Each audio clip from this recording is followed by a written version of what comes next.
Hello, everyone, and welcome to the Week 6 lecture for ethical decision making within negotiations or ethical dimensions of negotiations. This week we did the Bullard Houses negotiation. I'd like to point out in this case that this is actually a real case that took place in New York City.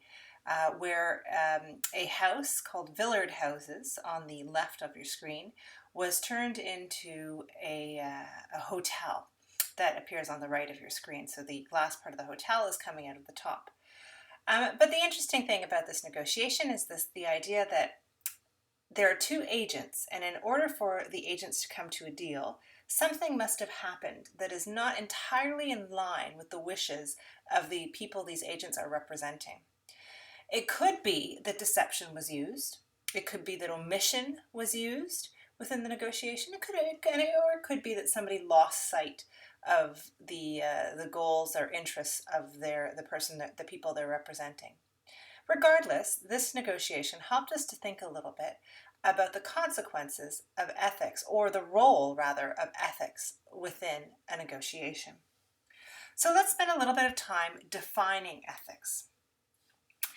Ethics is a social standard for what is right or wrong in a particular situation. This is the important piece to this definition is that it is a societal standard. It's not an internal standard, which is a moral, a personal standard that's driven by your value set. Ethics are what the world, our broader world, our community tells us is appropriate or inappropriate, in contrast to morals. Now there's some typos in the next line that I'll correct by the time the slides are posted, but just to keep us going forward here, an ethical dilemma is a situation where you have the potential, especially within negotiations in particular, where you have the potential for economic gain, but it requires you to break some social obligations, right? So socially, we want to be trustworthy, we want to be honest with one another, we want to ensure that our dealings with somebody are in good faith. But at the same time, there are moments where we recognize that we are either at risk of losing or at the potential to gain economically if we behave in ways that may not be in line with ethical standards. This is an ethical dilemma. So I mentioned in class, and I like to talk about the fact that research has been done looking at ethics within negotiation and assessing the tolerance for ethics for ethical and unethical behavior within negotiation. And we find that people who are otherwise quite ethically bound or quite ethically motivated suspend those beliefs sometimes within negotiations. There is this belief that all's fair in negotiations, that this is a space where the ethics are different, that things that is more competitive, therefore things can happen a bit differently. So I'd like to question that idea, question that proposal, and ask you to think about whether that is actually the case. Before we start to explore the consequences of ethics within negotiations, I want to give you oh my goodness, there's typos throughout these slides. I'll correct them before they're posted. I want to give you some sense of the different ethical frames that one can use to view a negotiation, or not a negotiation, to view a situation, which might be a negotiation.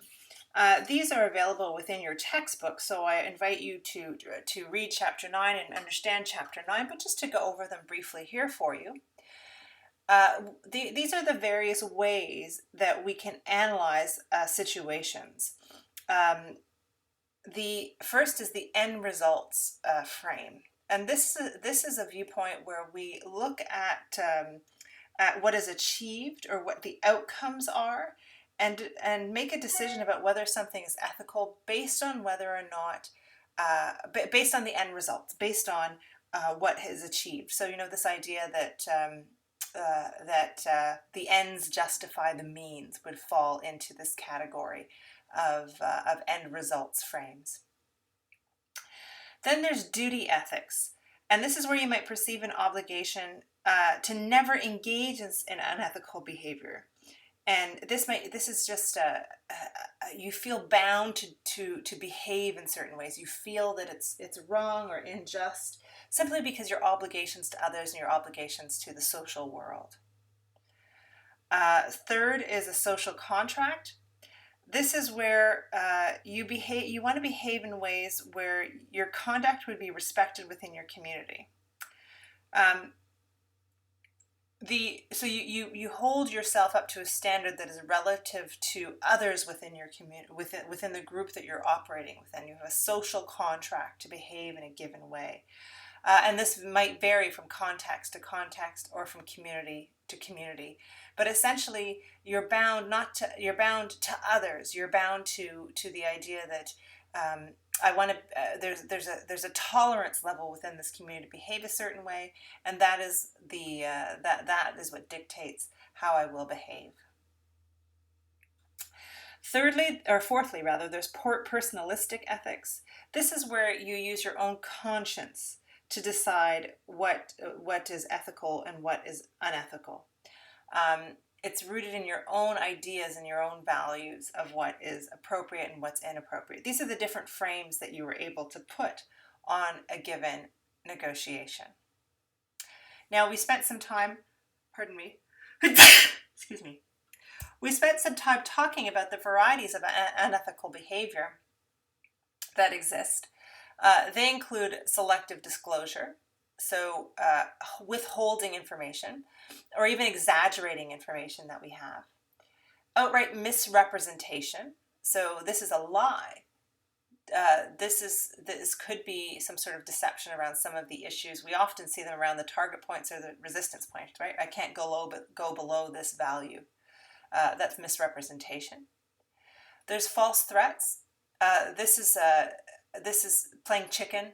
The idea of making an offer and saying, this is my final offer. I'm going to walk away if you don't accept this offer, but knowing that you actually would accept a counteroffer. So that's a false threat. A false promise. So this is making a concession that's insincere.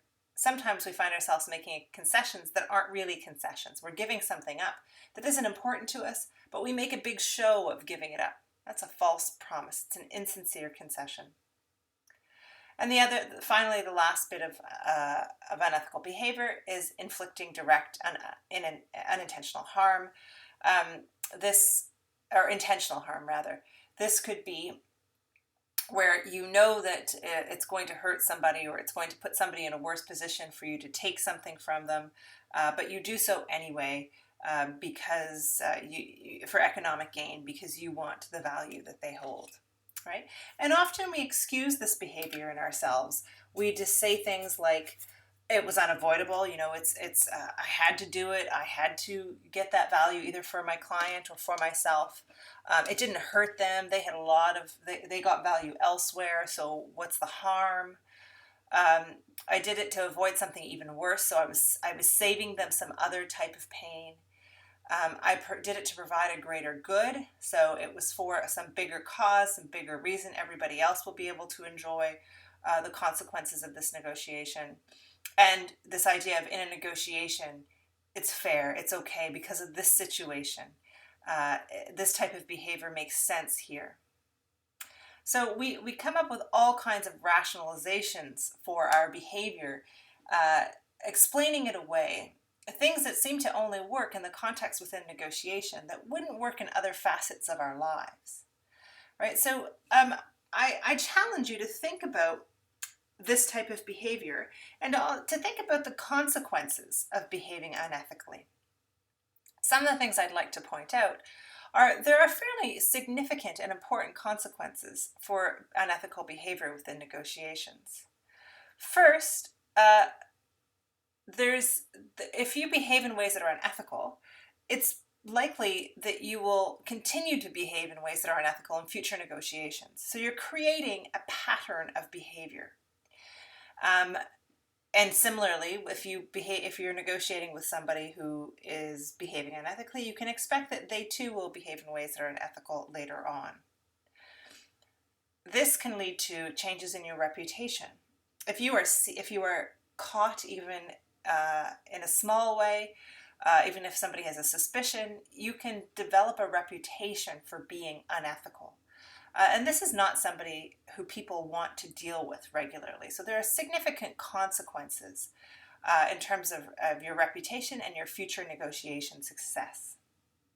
Finally, and this is something that we saw in class, it does not feel good to behave in ways that are unethical. There are reactions to ourself, to how we feel about ourselves and how we view ourselves.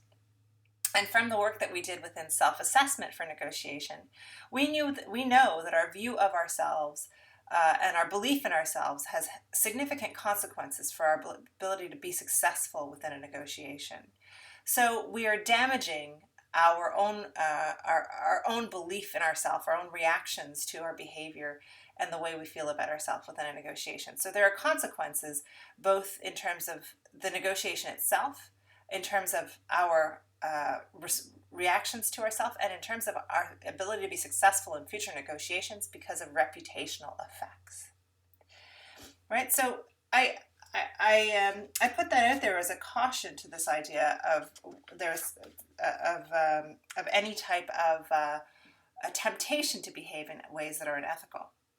And I also point out that it's important to know when you're dealing with unethical behavior on the other side and finding ways of making sure that you are avoiding these unethical types of that if somebody brings unethical behavior to you and is trying to negotiate with you in ways that are unethical, that you have ways of dealing with it.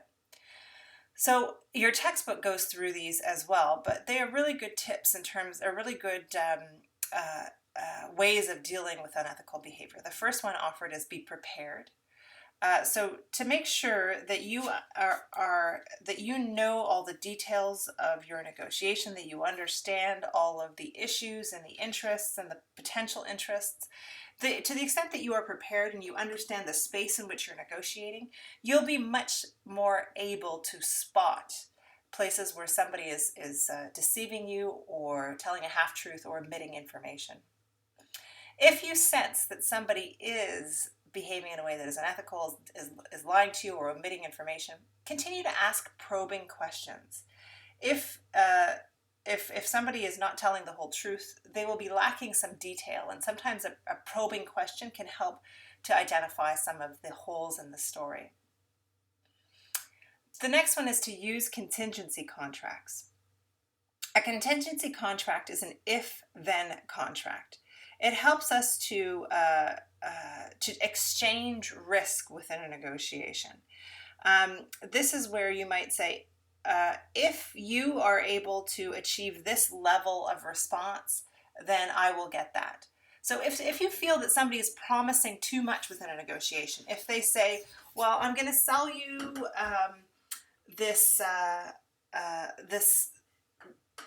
I'm trying to think of something that you can be involved with over time, but I'm going to sell you this this device here, and it's supposed to work. Perhaps you have a machine shop, and it's supposed to work for a year. You should be able to get 100 uses out of it, and I guarantee it. And if you don't believe it, if you believe they're overselling their product, you can make a contingency contract and say, okay, that's great. So I will buy this product and I will pay you this amount up front. If it does indeed last me the amount of time it's supposed to last me, and I get the number of uses out of it that you are promising, then I will pay you a bonus of this amount. So you have a set fee, and then you have a secondary fee that you would pay if their promises are met.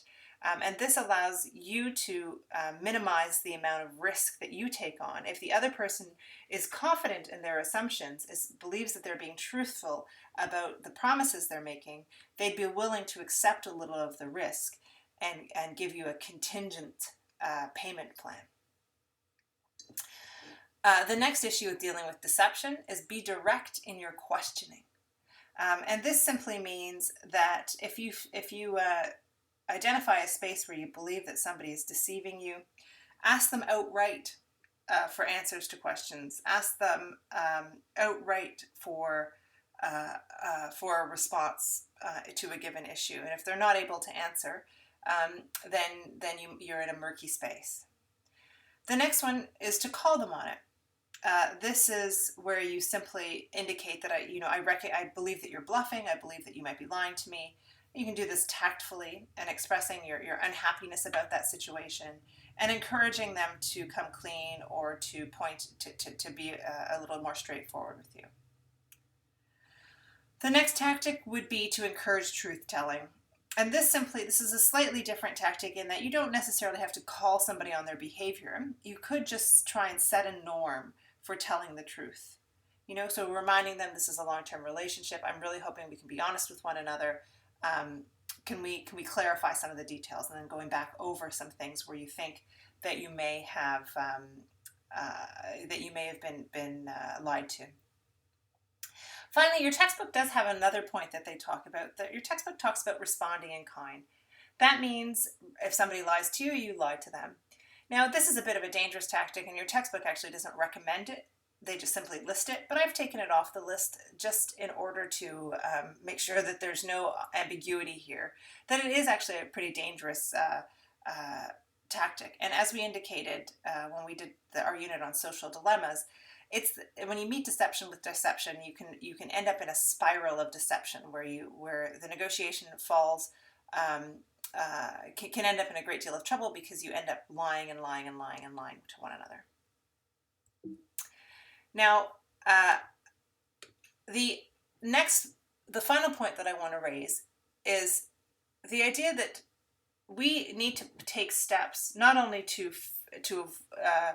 understand the consequences and of unethical behavior and to deal with unethical behavior when it is brought to us, but we as individuals need to understand what are the times when when it's likely that I would fall into the trap of behaving unethically, and what types of things that can I do to ensure that doesn't happen.